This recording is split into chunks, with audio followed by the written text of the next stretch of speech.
Wall Street Wrap-Up is supported by Bamboolas, featuring live music and coming soon, tapas and wine upstairs. Bamboolas, the heartbeat of Frenchman Street. This week on Wall Street Wrap-Up, the Senate approves the debt ceiling bill to be signed by President Biden and avoiding default. May's job numbers were released today. Did unemployment go down? And what will this mean for future Fed raising of interest rates? Former CEO and founder of Theranos, Elizabeth Holmes, found guilty of defrauding investors, begins serving an 11-year sentence at a minimum security prison in Texas.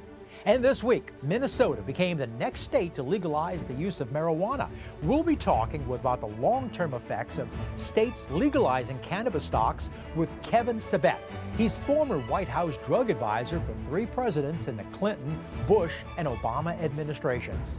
And today, it's National Donut Day with free donuts at Krispy Kreme and Dunkin' Donuts. Now, there's just only a few hours left, but please wait till after the show to get yours. I'm Andre Laborde. We've got these stories and more. So sit back, relax, and let's have 30 minutes together. It's Friday, and it's time for Wall Street Wrap-Up.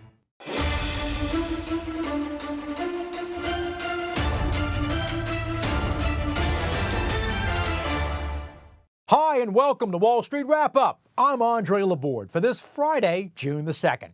Well, the debt ceiling drama and the question of would the U.S. default on raising its borrowing capabilities was answered last night when the Senate voted to approve the House bill. Now it's just up to the president to sign. The administration said that they would not negotiate on raising the debt ceiling, but the new bill now includes returning unspent COVID money back to the Treasury, work requirements for single able-bodied food stamp or SNAP recipients without dependents, and the restarting of paying of student loans that was halted over 3 years ago because of COVID. Now, every month the student loan program was not being paid, the government was losing $5 billion a month. The government released May's jobs numbers, and Wall Street liked with the results because it showed the economy is slowing due to higher interest rates. Inflation is at just under 5% and still outpacing wages at 4.3% for May. Unemployment went up and was higher than expected for May. Unemployment is at 3.7%. The economy added just under 340,000 new jobs for the month, and hourly earnings for last year is up 4.3%. Last month, the healthcare sector added just over 52,000 jobs, followed by leisure and hospitality with 48,000. But manufacturing for May lost about 2,000 jobs, which may show a slowing of new construction. Well, how did our money do this week? All S&P 500 sectors ended positive for the day, and the Dow Jones turned positive for the year. It was the Nasdaq's 6th straight weekly gain, and the longest winning streak since January of 2020. And this week, the Dow Jones closed today, and it was up just over 2% for the week. The S&P 500, they closed just under 1.9% for the week, and the Nasdaq, they closed today just up over 2% for the week as well. Cannabis stocks, well, they're now being publicly traded. Many states are legalizing marijuana use. So will the cost of these changes, will we be paying a heavy price down the road? Tonight, we've got Dr. Keven Sabet. He's former White House advisor to 3 administrations, and he's president of Smart Approaches to Marijuana. Hi, Keven. Welcome to Wall Street Wrap-Up. Thanks so much for having me, Andre. Appreciate it. Keven, I would bet, and correct me if I'm wrong, that I would think that if you asked a lot of people, do they think that marijuana should be either decriminalized or legal, you may get an answer that would be more favorable. But if you said to those same people, would they like their surgeon right before the operation smoking a joint with their OR nurse, or maybe their pilot smoking a joint with their co-pilot right before they're about to take a flight, you might get a whole different answer. Would I be right?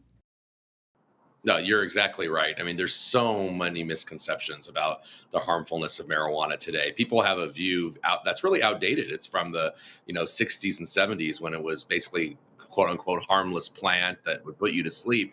Today's marijuana has been genetically bred to be up to 99.9% THC, which is much stronger than it ever was. Woodstock Days was 3% or so. These are brand new products. They're the gummy bears, the cookies, the candies, the ice creams, the sodas, the tinctures, the concentrates. I mean, products we've never had before, the legalization that we've now had in some states. The legal market has innovated and brought us those products. So there's a lot of misconceptions. And if you talk to every major medical association, they would agree that we should discourage marijuana use, that it's not good for you in multiple reasons, and that the legalization is really about the commercialization of marijuana. It's about promoting it with for-profit companies who want to tell us that it's harmless. And so far, they're doing a very good job at that. To my count, 22 states of the 50 that have legalized marijuana, and you've got a number of other states that have decriminalized marijuana as well too. And whenever I'm curious of how to decide something, I always think of follow the money. What type of money are we talking about? The lobbying to state legislatures to decriminalize this? It's tens of millions of dollars. In fact, every single time that the government has legalized marijuana through ballot referendum, we're talking a $3 to $7, maybe $8 million campaign in favor, and very, very little against, because parents and people whose interest it is to not have legal marijuana actually do not have the kind of money that the legal companies do. For them, it's an investment. Now, even though we're usually outspent, it doesn't mean we always lose. Arkansas, we were outspent $20 million to $1 million, and we still won because basically people saw right through it. Oklahoma, North Dakota, South Dakota, people have been seeing right through it. I am grateful that President Biden remains against the legalization of marijuana. What they're hoping on also is if the government legalizes or decriminalizes it, then that would be maybe a tacit approval. And then they could also then say, well, look, it must be okay because the government approves this type of usage. Oh, absolutely. It's in the interest of the legal market to have legalization, this industry, because they want the government to say it's okay. They want the government to get some tax revenue. And remember, though, for every dollar in alcohol or tobacco taxes, we spend $10 to $20 in lost social costs. So it's not a win. And when you look at the car crashes, the suicide, increasing suicide risk by 5 times, schizophrenia, a third of schizophrenia in 19 to 29-year-old men is probably due to marijuana use disorder. That's an enormous number. These issues are very costly. So the government's not really making money from it, even if in the short term there are these revenues. There was an interesting article, I think it was in a weekend edition of the Wall Street Journal just a couple of weeks ago. And I always had this thought, and I'll give you an analogy, but it's not far off from the truth. Let's say you have one company on one side of the street that sells marijuana and files their taxes with it, pays and does the regulations that are all involved. Then across the street, you have the black market that is not paying taxes on it and not following regulations. Well, you've got one side that's following the regulations and taxes, which means they've got to charge a higher price as compared to the other side that can undercut. Yeah. It's capitalism 101. That's right. Who are you going to buy from? So they found that states such as Washington State, California, and those that were being sold this bill of goods that were going to be making millions and millions of tax dollars, they're finding that they're coming out short. Absolutely. The underground market, the illegal market, thrives under legalization because the demand skyrockets. The government can't keep up with those regulations. In fact, in places like New York and Illinois, they're like desperate to give licenses to people who have a conviction for marijuana in the past, and yet they're not even able to really do that successfully. So there's a booming underground market in states that have legalized marijuana. I sometimes interchange the words decriminalizing from legalization. Is there a difference between those two terms? There is a difference. So the decriminalization has really been the de facto policy in most U.S. states for the last 30 to 40 years. It basically means we're not criminalizing low-level possession. If you're an adult who smokes a joint in the privacy of their own home and does nothing else, no one's banging down your door. So in many ways, it is already decriminalized. And I don't think people should be going to prison. And thankfully, they're not for low level marijuana. I don't think they should be given criminal records. But there is a very big difference with the decriminalization and the legalization, the full legalization, which is really about the commercialization of marijuana. It's about how to make money. It's legalizing not only the demand, but the supply. And so that is a big difference. And unfortunately, a lot of politicians use this term interchangeably. Tobacco and alcohol. We think, well, the tobacco has a narcotic, nicotine in it that makes it addictive.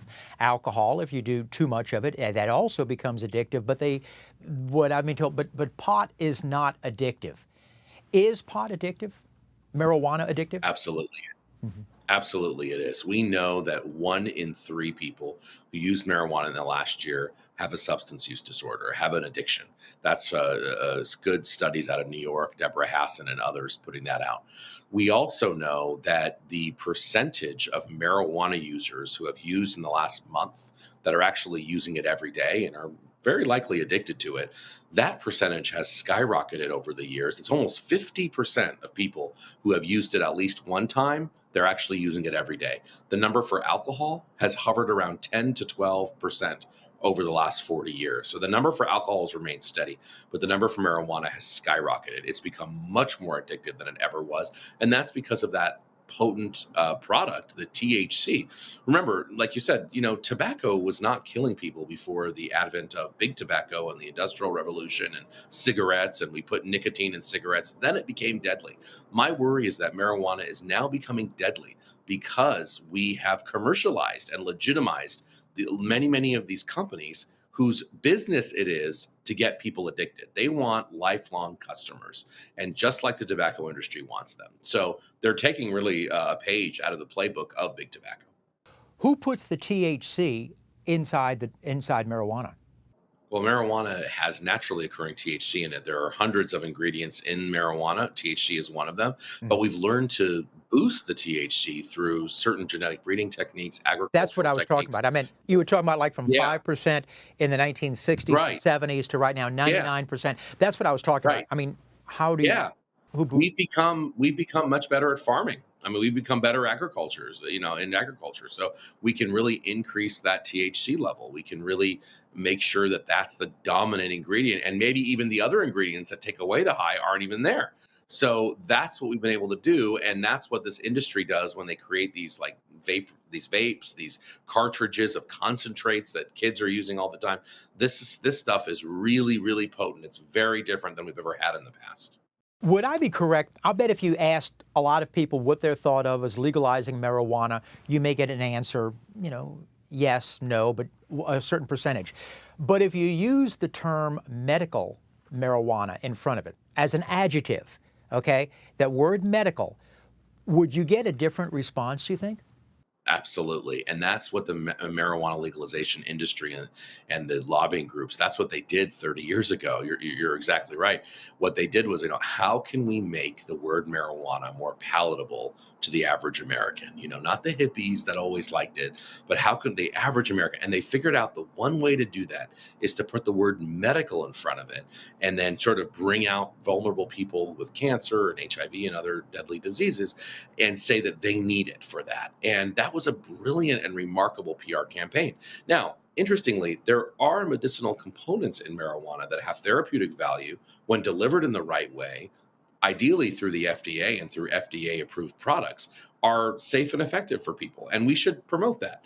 I have no problem with that. But that is very different than saying that all marijuana use is medical, that these concentrates, these things you get at dispensaries where people don't really know what they're in. I mean, if you think you know what's in the pot you're getting from the dispensary, I have a bridge to sell you, because you don't really know what you're getting. You don't have people that are experienced in medicine and pharmacy and pharmacology.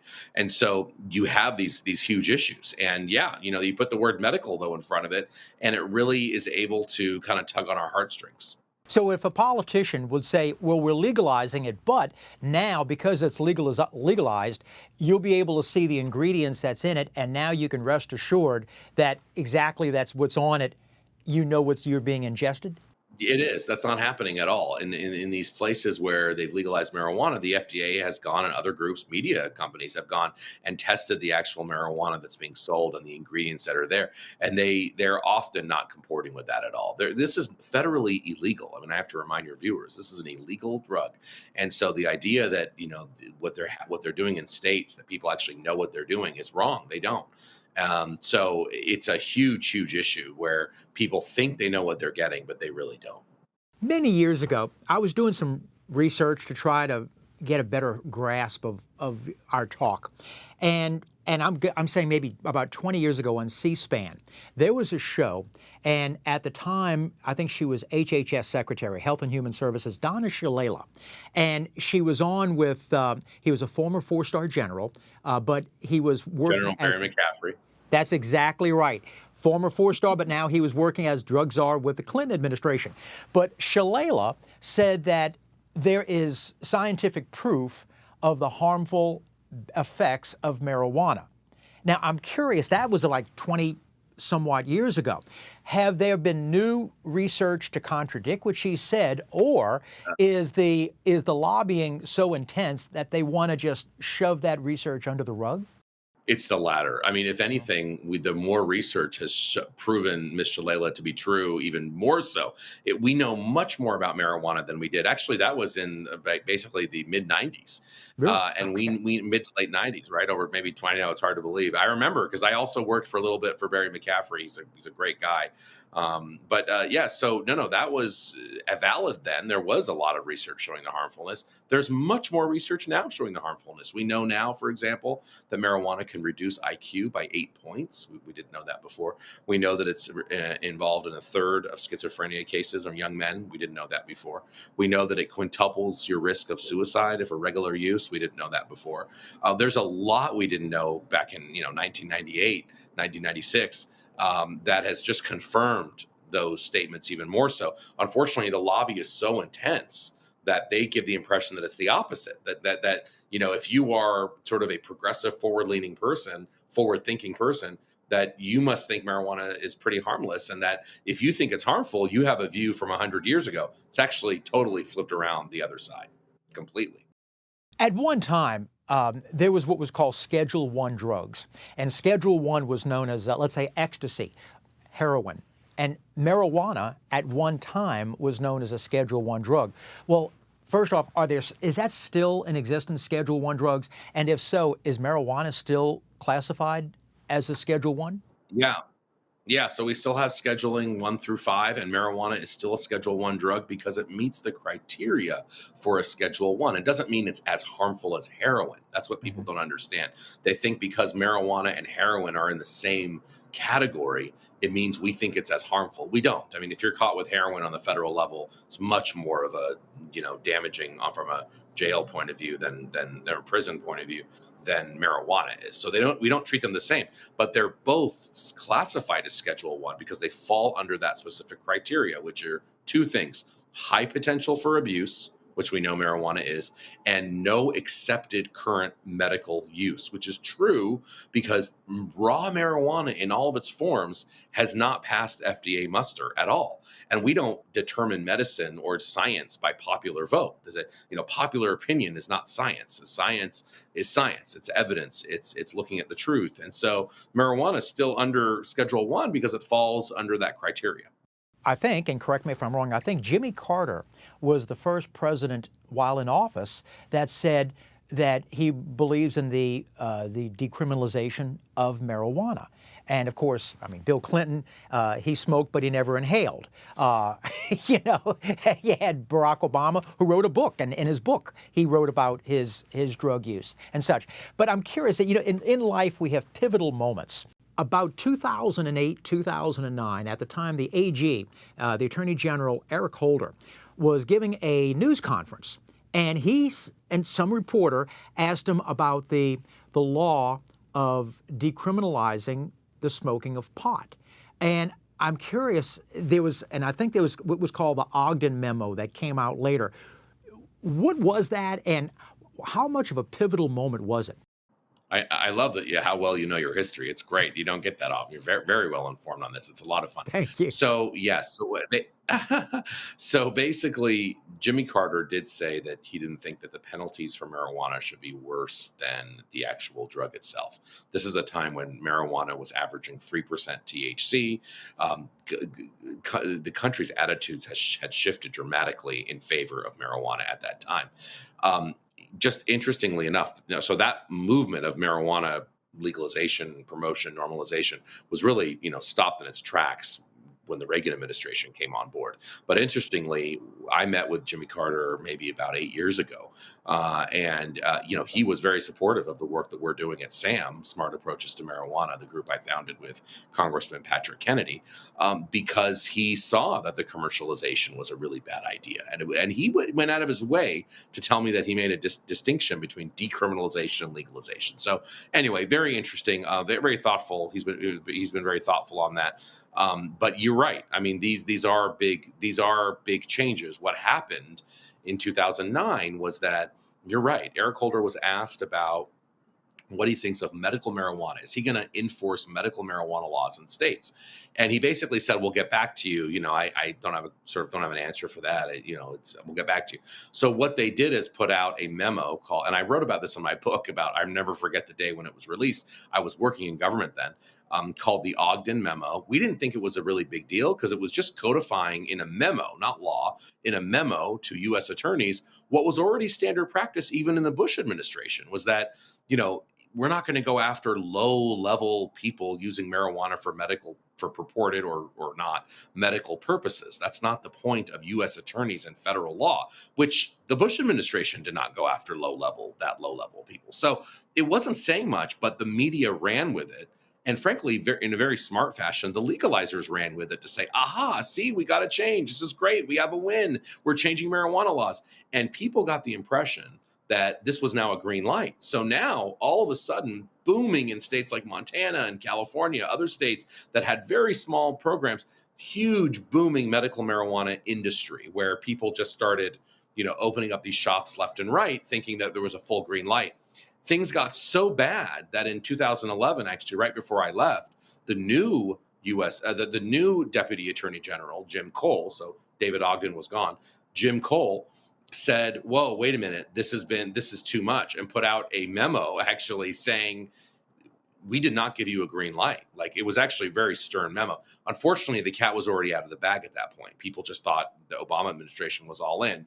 And what certainly didn't help is in the second term, Jim Cole put out another memo saying, we're not going to stop states that legalize marijuana. We're going to simply monitor what they do.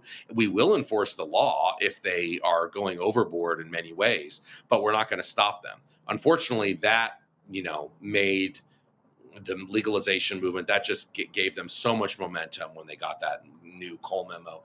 And unfortunately, neither the Obama nor the Trump nor the current Biden administration is really doing much enforcement at all on those provisions that were laid out in that memo. The Trump administration did overturn that memo, so you could argue that memo is not even in force anymore. But the cat was out of the bag there on the federal level. States that have legalized, California, I'm thinking of Oregon, Colorado, Washington State.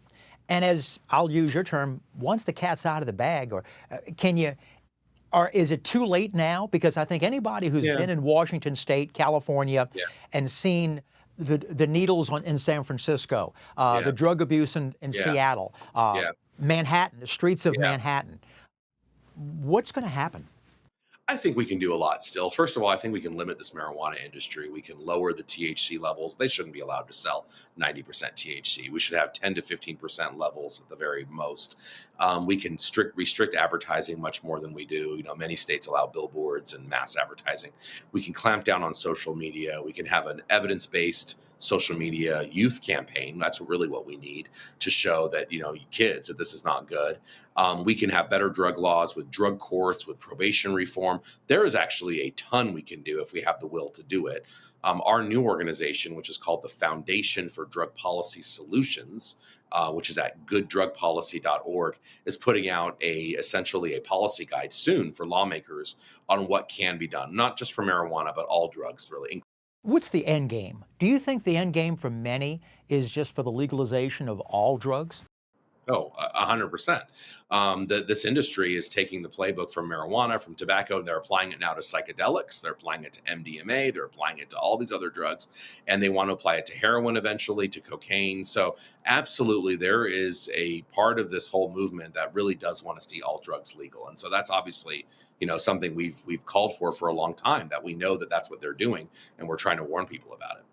Is there THC in gummy bears, but also I think it's CBD oil? How harmful are Yeah. those areas? Well, we're learning just now about CBD, but again, I would say buyer beware. We already know about liver damage, and that's not even long-term use. That's sort of medium-term use. So liver damage is a high probability. Often in CBD gummies and CBD products, there's a lot of THC in them. You just don't know it. So a lot of people have had panic attacks, psychotic breaks, even when they took what they thought were CBD gummies, but they really had THC in them. So that's a huge issue. The THC gummies, of course, they're basically infusing these gummy bears with THC. It's very kid friendly. That's why we've seen a huge spike in even young children, as young as 1, 2 years old, go to the ER because of that. I hope you come back. I'd love to come back. This was a lot of fun, Andre. Thank you so much. Well, thank you, Kevin. Hey, if you've got a question, maybe a comment about the show, we'd love to hear from you. Make it concise, make it pithy, and write us. And notice the new email address at andre@benecapital.com. So, let's take a look at the markets heading into next week. But first, it was on this day in 1987, President Ronald Reagan appointed what economic consultant to replace the retiring Paul Volcker as chairman of the Federal Reserve? We've got the answer, and it's coming up.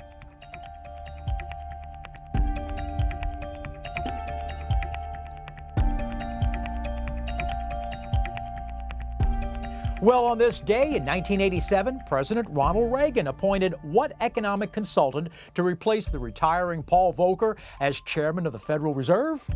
Alan Greenspan. So, let's have a wrap up on Wall Street. A once darling of Wall Street, charming investors, Wall Street analysts, and business editors with her company Theranos is now an inmate in a minimum security prison in Texas, sometimes referred to as Club Fed. Elizabeth Holmes surrendered this week to begin serving an 11-year sentence for 4 counts of defrauding investors of millions of dollars. In addition to the 11-year sentence, she's still on the hook to repay $450 million. While at the minimum security prison, she's going to be paid between 12 cents to 40 cents per day. And with Tesla stock rallying, Elon Musk is once again back at the top as the richest person in the world. According to Bloomberg, Musk's fortune is now estimated to be $192 billion. Well, give or take a billion. Now, an idea to the size of the fortune, he can spend $52 million every day for 10 years straight, and he still has more to spend. Now, by the way, in that we included weekends and leap years. Well, that's a wrap up on Wall Street Wrap Up. Next week, with Memorial Day now over and summer here, where will gas prices be heading? We're going to be finding out to expect gas prices for these summer months and for the rest of the year with Bank of America's head of global commodities, Francisco Blanch. That's next week. And that's our show for this Friday, June the 2nd. Our thanks so much to Keven Sabet for being our guest this evening, but always we appreciate you for allowing us into your homes tonight. So have a fun weekend with the ones you love. I'll see you next week. Remember, if it's Friday, it's Wall Street Wrap Up. I'm Andre Laborde. Remember, money never sleeps. Good night.